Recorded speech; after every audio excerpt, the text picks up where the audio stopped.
ক্রিকেটের জার্সি নাই, চাহিদা কমে গেছে আগের থেকে। এক ম্যাচ জিতলে 7 ম্যাচ হারে, তো এই ওনার ক্রিকেটে জার্সি চলো না। বাংলাদেশের ক্রিকেটের জার্সি এখন চাহিদা বলতে একবারই নাই। 200 জার্সি আনলে হয়তো 20টা বিক্রি করতে পারি।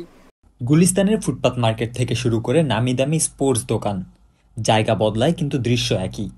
বার্সেলোনা, আর্জেন্টিনা, এমনকি বাংলাদেশ ফুটবল দলের জার্সিও মিলছে অনায়াসে। কিন্তু খুঁজে পাওয়া যাচ্ছে না শুধু বাংলাদেশ জাতীয় ক্রিকেট দলের জার্সি। শুধু অনুপস্থিত নয়, দোকানদার বলছেন চাহিদাও নেই। বাংলাদেশের ক্রিকেটের জার্সি এখন চাহিদা বলতে একবারই নাই। বাংলাদেশের একবারে সাপোর্টার ধরতে গেলে বাংলাদেশের ক্রিকেট সাপোর্টার নাই। এখন ফুটবলে জোয়ার আসছে। মাল আনছি মনে হয় 1 মাস বা 1.5 মাস আগে মাল আনছি 50 পিস, সেই জায়গায় মনে করেন 2-4 পিস বিক্রি হয়েছে আর সবগুলো রয়ে গেছে। মাল ঝুলা রয়েছে, তো মাল সেই জায়গায় রয়ে গেছে। তো মাল ধুলাবালি পইরা মনে করেন আর নষ্ট হচ্ছে, তারপরও মনে করেন কিন্তু বিক্রি হচ্ছে না।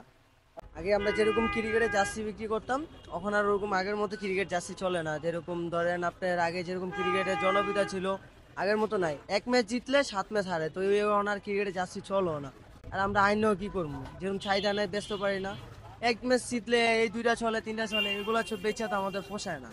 ক্রিকেটের জার্সি নাই, চাহিদা কমে গেছে আগের থেকে। চলে শুধু এখন আপনার বিপিএল আইপিএল এর যে জার্সিগুলো এটি আর কি চলে মৌসুম আসলে, এর আগে না। ওই হিসাবে জার্সিও মনে করেন অ্যাভেলেবেল আমরা বেচতে পারি না। আনলে দোকানে যদি লাগাইও আমার মাল ক্রিকেটের, আমার ক্রিকেটের জার্সি চাইবো না, আমার তো চাইবো ফুটবলের জার্সি। আমি 12 মাস সেল করতে পারি না, 12 মাস দরকার নাই, আমার 6 মাস চললো এনাফ।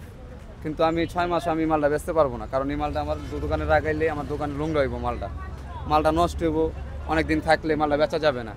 যখন মাশরাফি নেতৃত্ব দিছে তখন কিন্তু আমাদের ক্রিকেটের জার্সিটা অনেক ভালো চলছে।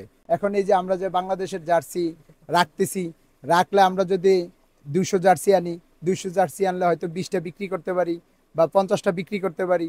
হয়তো 150 জার্সি থাইকা এটা ময়লা হয়ে যায়, নষ্ট হয়ে যায়। পরে লট হিসাবে এই জার্সি বিক্রি করতে হয়। যেন জার্সি হলো 400 টাকা 500 টাকা দিয়ে একটা জার্সি খরচ পড়ে, সেখানে সেই জার্সি 60 টাকা 70 টাকা করে লট হিসাবে বিক্রি করতে হয়। তো এই কারণে এখন আমরা আর বাংলাদেশের জার্সি রাখতে চাইতেছি না, বা রাখলেও ভাবে নিতেছে না।